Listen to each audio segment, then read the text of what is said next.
There are some kinds of wisdom only great suffering can bring.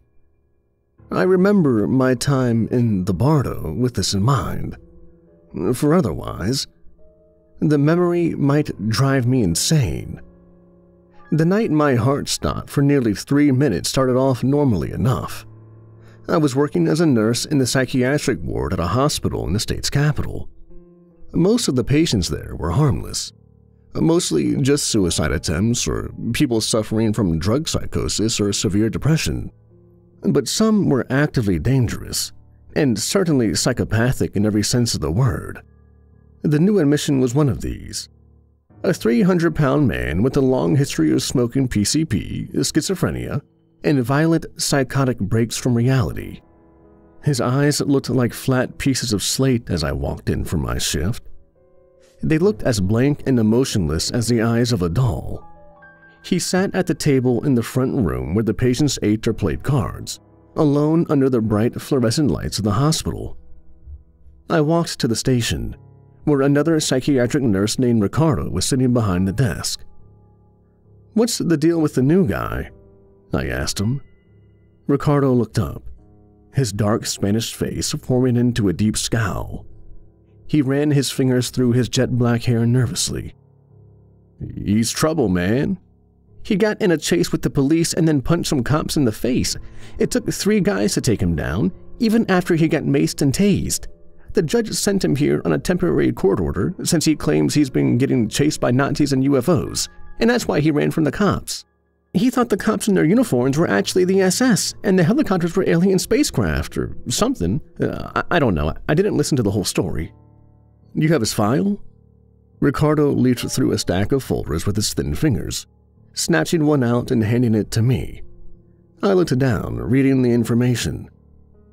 Jeremiah Brown, black male, 37 years old. History: polysubstance abuse, schizophrenia, antisocial personality disorder. Psychiatrist note: this patient has scored a 36 out of 40 on the Hare psychopathy checklist. While I am always hesitant to label a patient as an antisocial personality, a combination of factors has made it essential for this patient. Patient has an extensive criminal history, as well as a lengthy history of involuntary psychiatric admissions.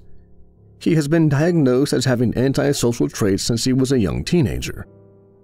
Patient has a long history of violence and suicide attempts. He has a history of imprisonment for manslaughter, armed robbery, grand theft, and aggravated assault. Upon discharge, he refuses to take any antipsychotic medication, citing the side effects as the reason. Long-term prognosis is poor. I had not been sleeping well the past few weeks. I rubbed my eyes as I read through the file, feeling exhausted. I tried putting on lucid dreaming or meditation music from YouTube to help me sleep, but whenever I closed my eyes, I saw horrible things. Chalk-white female faces whose lips were cut into an insane rictus grin, flicking their heads violently from side to side and gnashing their fangs at the air. I had a feeling that many years of constantly watching horror movies and serial killer documentaries was catching up with me. As I read through the file, a student nurse came around the corner wearing a white State University outfit and a name tag that said Caitlin. I looked up, seeing Ricardo wink at me from where he was sitting in his chair behind the main desk. "She's gonna follow you," he said. I groaned inwardly, but I managed to force a smile. "Oh, great," I said. She looked like she was probably no older than 19 or 20. She had a pretty body, but her face looked strange. All the angles were too sharp and her nose too large. I knew the patients here wouldn't care, though. They'd hit on anything. I sensed trouble. I looked down at my watch. "Well, I'm Jay, and you already know Ricardo, I guess. It's good timing because we need to give medications every day at 9 p.m., and we have a new patient so we can introduce ourselves," I said, giving her a faint smile. "That's exciting," Caitlin whispered. I wanted to roll my eyes. It was definitely not exciting. I motioned for her to follow me as I made my way to the medication room, which was really just a large closet off of the main day room. I had to enter my code on a keypad, and then, once inside, enter it again along with the patient's number and date of birth. The correct drawers for the medication in each specific dose would fly open, making it extremely hard for the wrong medications or doses to be given, unless it was done intentionally. Okay, so for this patient we need Haldol, Ativan, and…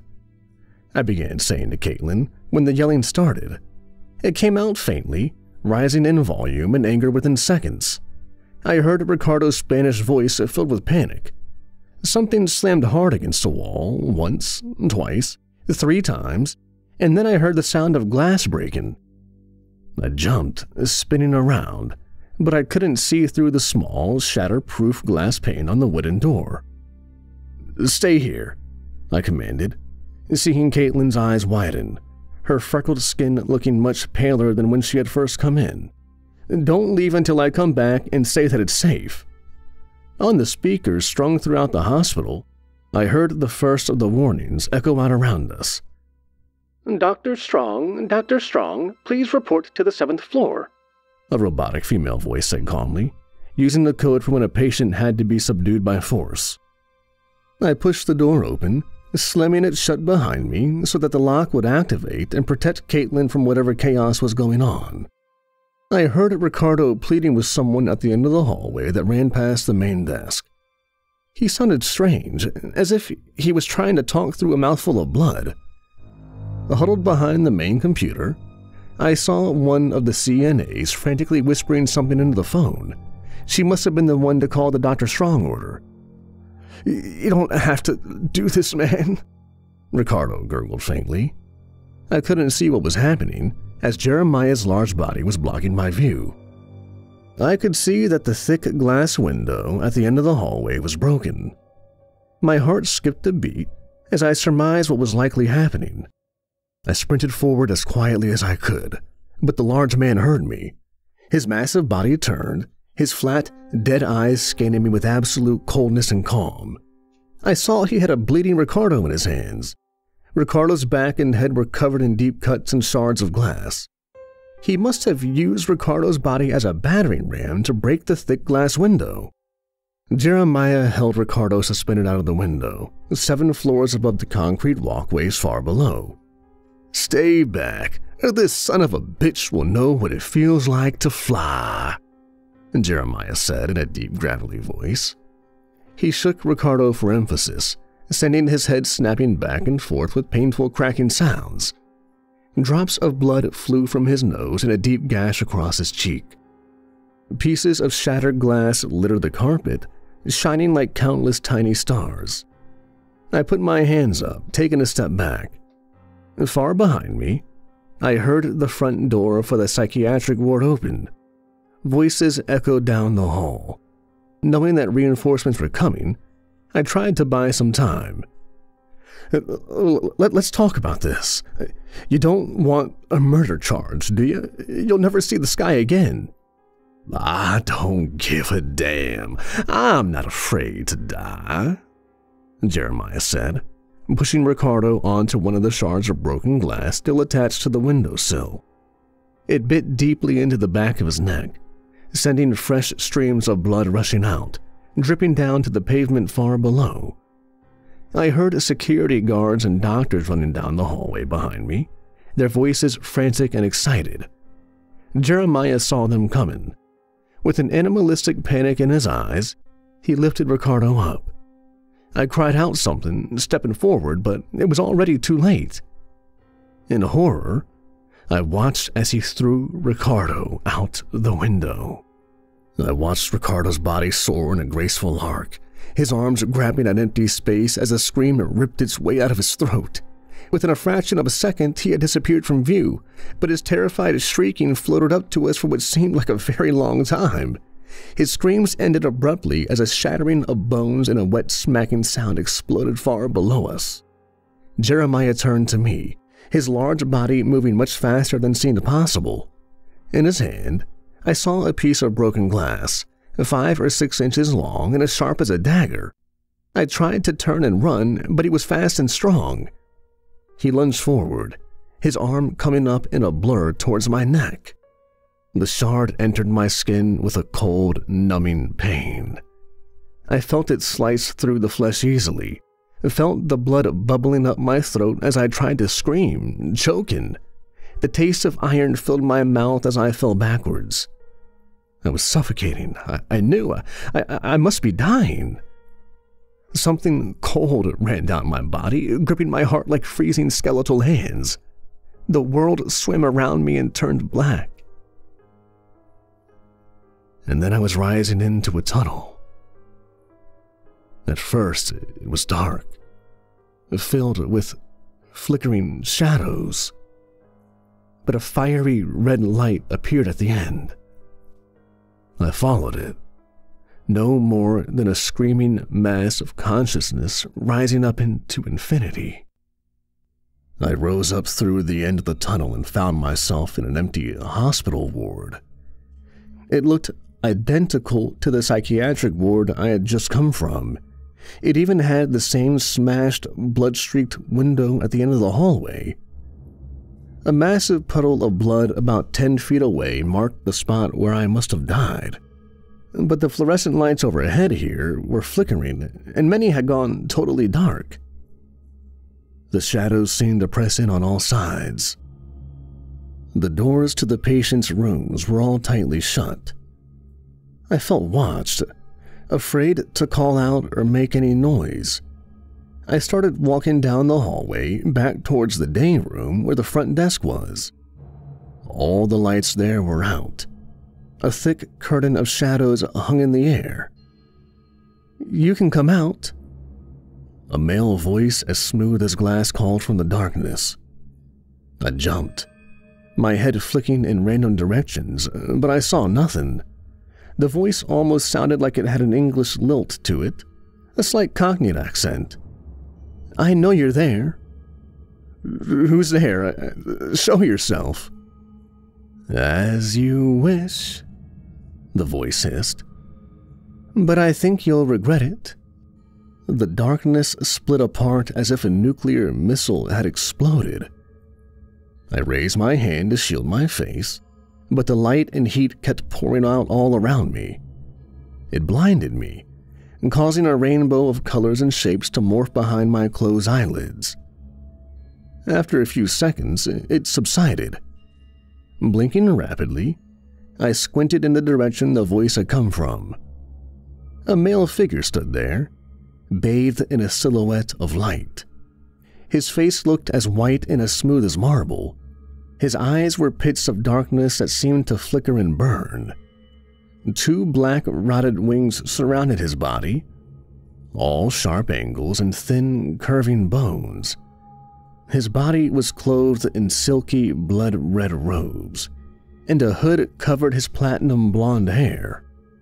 He looked somewhat similar to Leonardo DiCaprio if he was possessed by some ancient god, and it immediately threw me off guard. If I was dying, and this was a hallucination of my brain, why would I be hallucinating Mr. DiCaprio? "Who are you?" I asked, taking a hesitant step back. "Where am I?" "My name is Lucifer, the bringer of light and wisdom, and you are in the Bardo," he answered. "Oh, well, that's not good. Are you here to torture me or to drag me to hell or something? You are that Lucifer, right? The accuser of God and the father of all lies?" "So they say, but, like most things in your world, the words of the powerful and your rulers are the true lies. They call me the accuser, but of what am I accused?" He spoke in a voice that rose like smoke.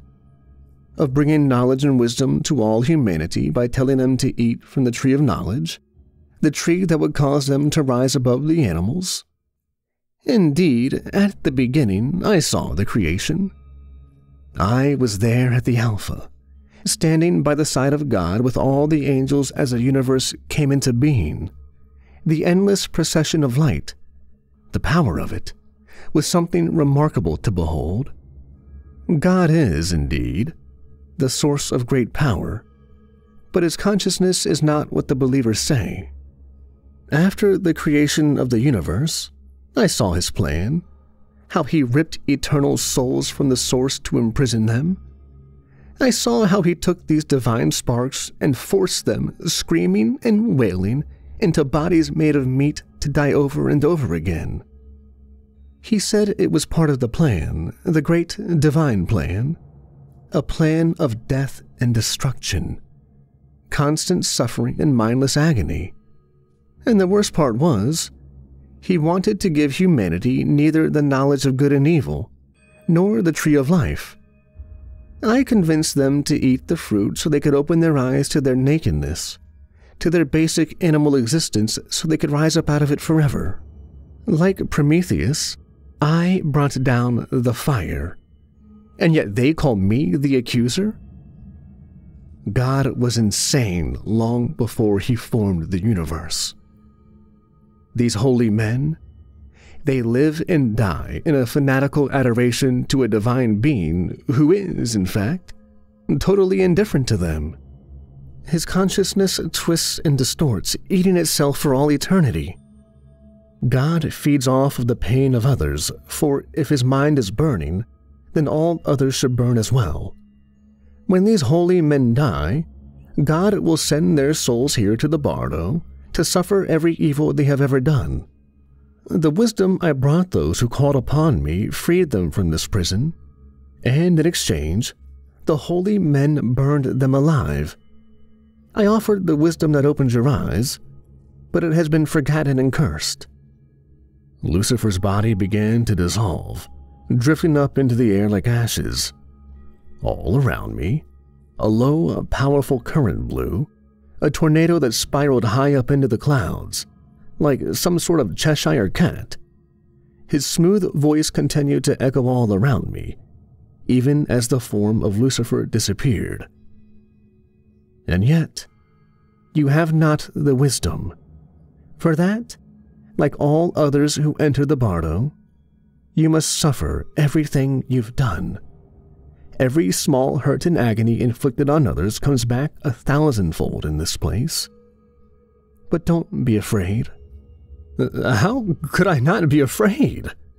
I screamed into the ward, but I found myself alone, leaving the question hanging unanswered in the air. The lights continued to flicker all down the hallway. Feeling strange and dissociated, I stumbled over to one of the windows. As I gazed out, I beheld a strange and alien world. The sky was flat and gray.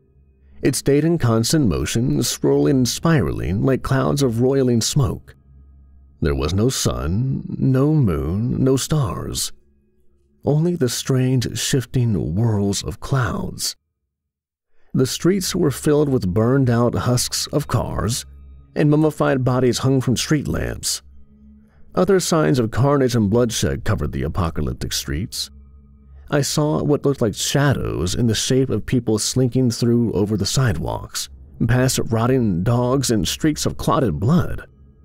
They had no features on their blank, dark bodies. They seemed to skitter and jerk forwards in eerie, twisting motions. Horrified, I turned away, noticing I was no longer alone in the day room. In the day room, there were dozens of tables set up inside a rectangular perimeter that was walled in by cosmetic walls only 4 feet high. It was where the patients sat and played games or ate. Under the flickering lights, I now saw each of the chairs filled with faceless mannequins. Many were dressed in Victorian suits and top hats. The women had frilly dresses of pink and blue that might have been fashionable in the 1800s.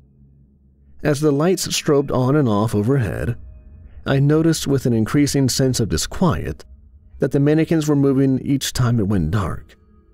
When I had first seen them, they were mostly posed to look like they were staring across the tables at each other, even though they had no eyes, just smooth, flesh-colored plastic. Now, all of them were looking directly at me. Some were pointing or raising their hands in my direction. At the tips of their fingers, I saw the glittering of steel. The lights continued to flicker, and the mannequins rose from their chairs in the short periods of darkness, moving towards me in synchronized strobing motions.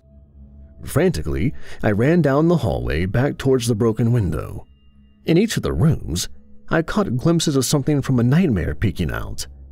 I hadn't been sleeping well lately, and when I had closed my eyes, I often saw ancient hags with chalk-white skin and yellowed, broken teeth whose jaws were unhinged, their faces jerking in stuttering, dissonant ways that reminded me of the mannequins. Now, on both sides of me, I saw these same figures. They moved continuously out of the rooms, drawing closer with every breath. I looked back, seeing the mannequins only a few steps behind me. I continued sprinting towards the broken window where the hallway ended in a wall.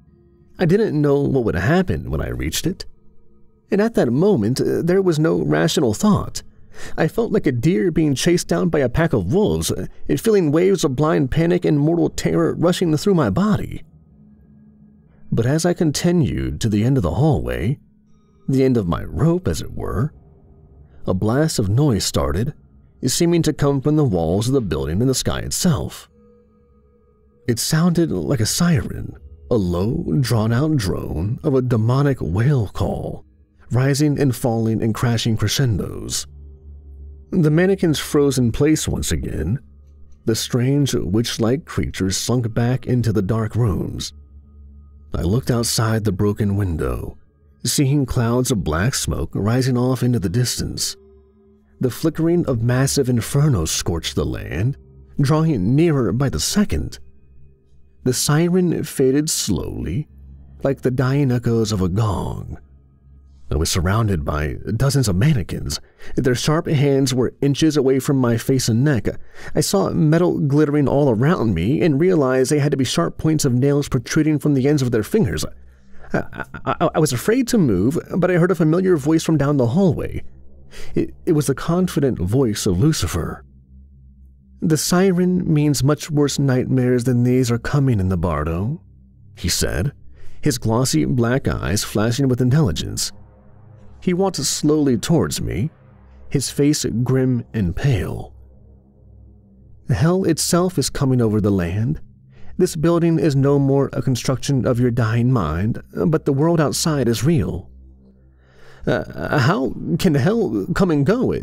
Isn't hell a place?" "Hell is a monster, a beast with many mouths and many eyes," Lucifer responded. "It eats constantly, but its hunger never ends. Look, the first of the sacrifices scatter like cockroaches." He pointed out the broken window, pushing his way through the mannequins effortlessly. I glanced outside, seeing thousands of people sprinting down the dark city streets. The inferno and thick clouds of smoke had moved much closer, and every few seconds the ground shook slightly as if it were experiencing the aftershocks of an earthquake. "What can I do against such a beast?" I asked, my heart freezing with terror. But when I looked back over, I saw his form dissolving again, becoming translucent and drifting away like ashes. It seemed even Lucifer didn't want to be present when the hell beast arrived. "Seek divine wisdom," he said, his voice trailing off. "Remember the source." Now, crowds of tens of thousands of people were streaming into the city, filling every single inch of the streets. Their panic and fear was contagious. I felt it rising inside my body like a snake spiraling up my spine. I took off down the hallway, running through the swarm of frozen mannequins, each in their own ferocious position of attack.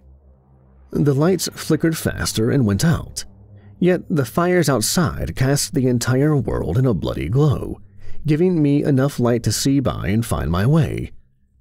I sprinted down the stairwell, taking them 2 steps at a time. The screaming outside grew louder and more pain-filled. The shaking of the ground worsened with every passing second.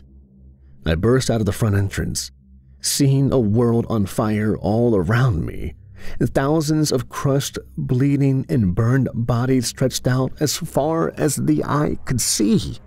Behind all this chaos and death, I saw a monster of unimaginable proportions slinking its way towards me. Lucifer was right. Hell wasn't a place, but a creature, an enormous monster the size of a town. It had thousands of skittering, jointed legs that looked like little more than skeletal arms and hands, each of them dozens of feet long and white as freshly cut marble. Its body stretched out to the horizon, an enormous blood-red cylinder of bony plates that slithered and undulated with a serpentine grace. Waves of peristalsis traveled down its length, like writhing intestines, and thousands of curving, bony spikes stabbed out of it, pointing in every direction. Like the quills of a porcupine, it would protect the massive creature's body from many forms of attack, if anything was big enough to attack such an abomination. Hell's massive eyes flickered, balls of fire that spun and danced. They looked as bright as the sun. Something like solar flares seemed to emanate from the orbs, flashes of blinding energy that floated over the apocalyptic wasteland. As its many legs smashed the ground, they left trails of fire that caused everything to explode into flames as if napalm dripped from its limbs. But Hell's most terrifying feature was its 7 dark mouths. Its body looked 1,000 feet wide, and the mouths at the front were evenly dispersed. At the front, blood-red teeth in the shape of enormous railroad spikes shone. Its lipless skeletal face grinned as it moved forward, shaking the ground with every step. The mouths were on long, snake-like necks that could stretch out for hundreds of feet. They moved forward in a blur, snapping up as many panicked souls as they could. Countless souls in the rocky plains of the Bardo ran for their lives, away from this juggernaut. I saw men and women who looked like they came from every country and profession, some dressed in suits or spotless white lab coats, others wearing rags or orange prison jumpsuits. And yet, they all screamed in agony and fear here.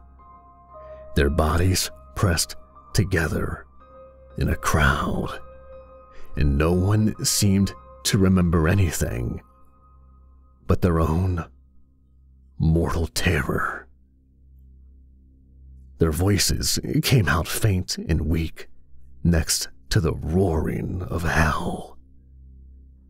It shook the ground all around us, as if an earthquake were tearing the land apart. The first frantic runners of the surging crowd had nearly reached me. The nearest person, a young woman in her mid-20s dressed in all white, was only 10 feet behind me. She looked like she came from wealth, and even from here, I could see a ring with a massive diamond gleaming on her finger. I took off blindly down the familiar streets of the city where I worked and lived, but these also seemed different. The church down the street from the hospital where I worked at had a satanic pentagram instead of a cross, its exterior painted a bright, gleaming blood red. When I had driven past it today on my way to work, I remember it read, "Jesus said, 'I am the way, the truth, and the life. No one comes to the Father except through me.' Now it read, "Nietzsche said, 'Of all evil I deem you capable. I have often laughed at the weaklings who thought themselves good simply because they had no claws.'" I wondered what that meant. Was that some sort of comment on me or on all of us here? The woman I had seen running had caught up with me. She was fast, much faster than her slim body suggested. Her blue eyes were frantic and wild, filled with an animal panic. "It's right behind us," she screamed, her face covered in a sheen of sweat. I was afraid to turn and look, but I could hear the chaos and bloodshed approaching, smell the flames and choking smoke. "Run! Get away!" A new wave of energy surged through my body. I sprinted as fast as I could down the strange mirror streets of the Bardo. I heard the agonized cries of countless souls behind us as the 7 mouths of hell ate them all greedily and then looked for more.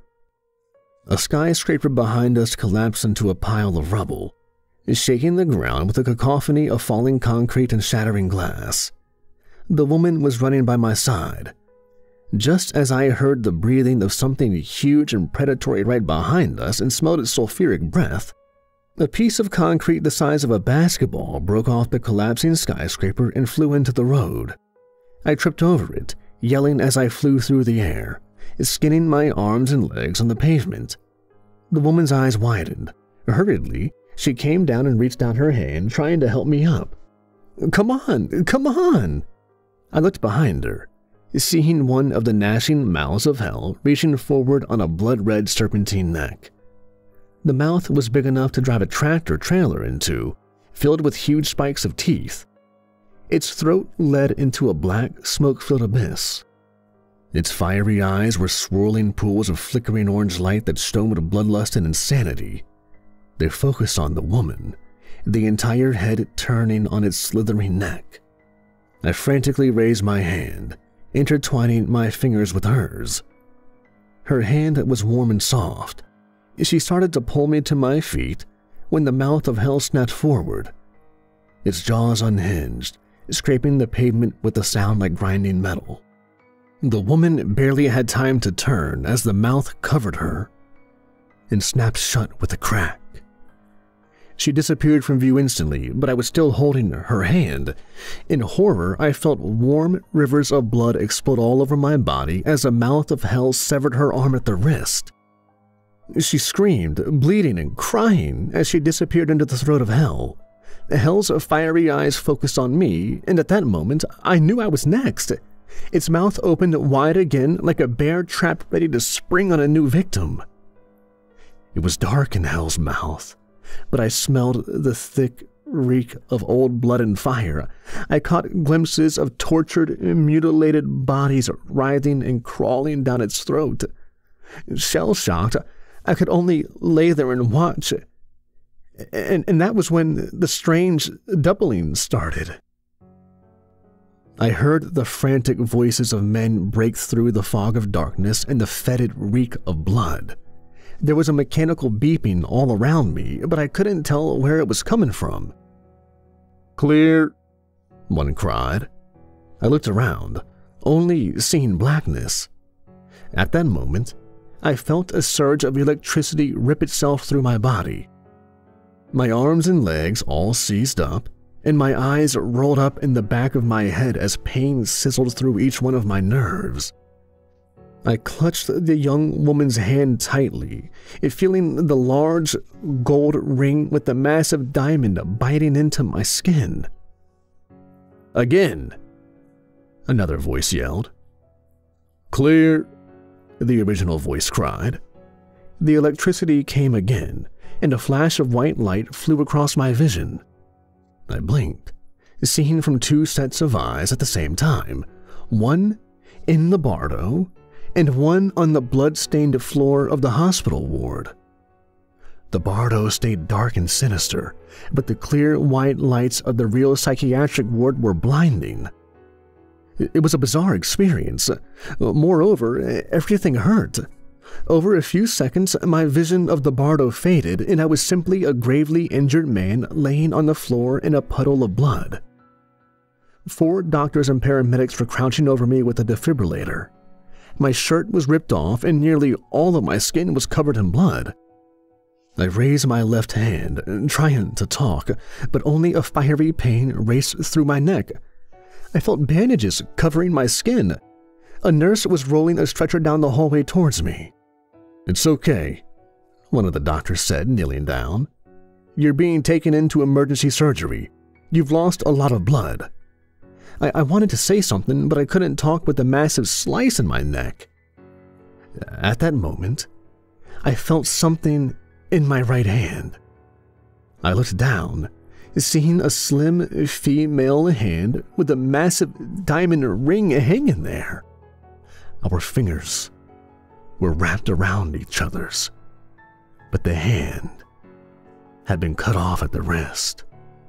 A ragged patch of bloody flesh and snapped bone peeked out of the back. I tried to say, shaking my head. I felt streams of blood open up. "No." The doctors looked down, seeing the dismembered hand. Their faces morphed into expressions of confusion and fear. I closed my eyes as they lifted me up onto the stretcher. One of them gently removed the cold hand from my fingers, but they could never remove the memory of what I had seen. I know what happens after death, and it makes the worst life here seem like a dream. I know that one day I'll be returned to that place. I know that one day I'll see that great monster called hell and the featureless, swirling sky of the Bardo again. And the next time, I won't wake up on a hospital floor, but will be trapped there with the others for eternity. An eternity of blood and fire.